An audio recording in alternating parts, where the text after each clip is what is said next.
70 سال تک ہیکل صفحہ ہستی سے مٹا رہا، اور دوسری طرف بخت نصر نے تابوت سکینہ کی شدید بے حرمتی کی اور اسے کہیں پھینک دیا۔ کہا جاتا ہے کہ اس حرکت کا عذاب اسے اس کے ملک کو اس طرح ملا کہ سن 539 میں ایران کے بادشاہ سائرس نے بابل پر حملہ کر دیا اور بابل کے ولی عہد کو شکست فوش دے کر بابلی سلطنت کا مکمل خاتمہ کر دیا۔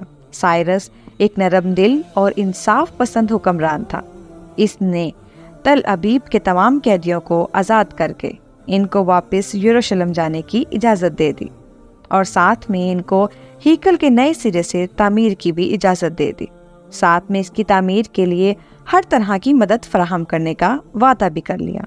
چنانچہ ہیکل کی دوسری تعمیر 537 میں شروع ہوئی، لیکن تعمیر کا کام سر انجام دینے والوں کو اپنے ہم وطن دشمنوں کی اتنی زیادہ مخالفت کا سامنا کرنا پڑا کہ تعمیراتی کام جلد ہی عملی طور پر بند ہو گیا، اور ڈائرس اول کے دور حکومت کا مداخلت ہی کا شکار رہا۔ اس کی حکمرانی کے دوسرے سال میں حضرت زکریا علیہ السلام نے وہاں کے گورنر زوربابل اور سردار کاہن یشوا کی حوصلہ افزائی کی کہ وہ ہیکل کی تعمیر ثانی دوبارہ شروع کریں۔ انہوں نے مثبت رد عمل کا اظہار کیا اور پوری قوم کی پرجوش تائید اور ایرانی حکام اور بذات خود بادشاہ کی آشیرواد سے ہیکل ثانی اپنے اضافی تعمیرات سمیت 4.5 سال کے عرصے میں 515 تا 520 تک پایہ تکمیل کو پہنچا۔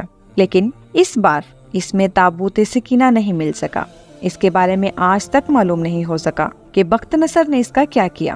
کچھ لوگوں کا کہنا ہے کہ اس مقدس صندوق کی مزین توہین سے بچانے کے لیے اسے اللہ پاک کے حکم سے کسی محفوظ مقام پر معجزانہ طور پر چھپا دیا گیا، جس کا کسی انسان کو علم نہیں، لیکن یہودی اس کی تلاش میں پورے ارض کو کھود ڈالنا چاہتے ہیں۔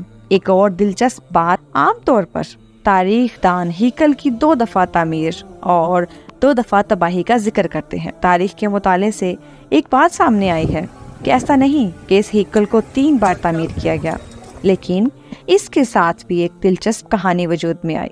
ہیروڈس بادشاہ، جو کہ حضرت عیسیٰ علیہ السلام کی پیدائش سے چند سال پہلے کا بادشاہ ہے، اس نے جب اس کی بہتر طریقے سے تعمیر کی نیت کی تو یہودیوں کے دل میں خوف پیدا ہوا کہ اگر اسے نئے سرے سے تعمیر کے لیے گرایا گیا تو دوبارہ تعمیر نہیں ہوگا۔ ہیروڈس نے اس کو بہلانے کے لیے وہ صرف اس کی مرمت کرانا چاہتا ہے، اسے گرانا نہیں چاہتا۔ چنانچہ اس نے ہیکل کی ایک طرف سے حصے کو گرا کر اسے تبدیلی کے ساتھ اور کچھ اور وسیع کر کے تعمیر کروایا۔ یہ طریقہ کامیاب رہا اور یوں یہودیوں کو عبادت کی ایک نئی جگہ اور پہلے سے مختلف ہیکل مل گئی۔ یہ کام 18 ماہ میں مکمل ہوا، اور یوں تیسری بار ہیروڈس کے ذریعے ایک نیا ہیکل وجود میں آ گیا۔ کچھ عرصے بعد حضرت عیسیٰ علیہ السلام کا ظہور ہوا۔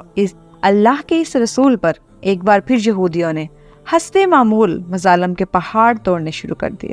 دراصل وہ اپنے مسیحا کے منتظر تھے جو دوبارہ آ کر ان کو پہلے جیسی شان و شوکت عطا کرتا۔ حضرت عیسیٰ علیہ السلام کے مصلوب ہونے کا واقعہ پیش آیا۔ آپ کے مصلوب ہونے کے 70 سال بعد ایک بار پھر یہودیوں پر اللہ کا عذاب نازل ہوا۔ اس عذاب میں ٹائٹس گنا جاتا ہے۔ یہ رومی جرنیل بابل کے بادشاہ بخت نصر سے بھی زیادہ ظالم ثابت ہوا۔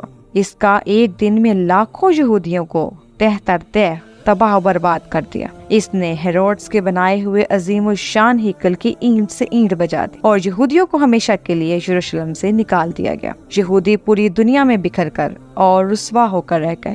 کم و بیش 1800-1900 سال تک بھٹکنے کے بعد برطانیہ نے جب فلسطین پر قبضہ کیا تو ساتھ ہی ایک ناجائز بچے اسرائیل کو فلسطین میں جنم دے دیا، اور یوں صدیوں سے دھکے کھانے والی قوم کو ایک بار پھر اس ملک اسرائیل میں اکٹھے ہونے رہنے کی اجازت مل گئی۔ لیکن یہ قوم اپنی ہزاروں سال پرانی گندی فطرت سے باز نہ آئی۔ یہ برطانیہ کے جنم دیے ہوئے اسرائیل تک محدود نہ رہی، ایک بار پھر ہمسایہ ممالک کے لیے اپنی فطرت سے مجبور ہو کر مصیبت بننے لگی۔ 5 جون 1967 کو اس نے شام کی گولان کے پہاڑوں پر قبضہ کر لیا۔ 1968 میں اردن کے مغربی کنارے پر قابض ہو گئے۔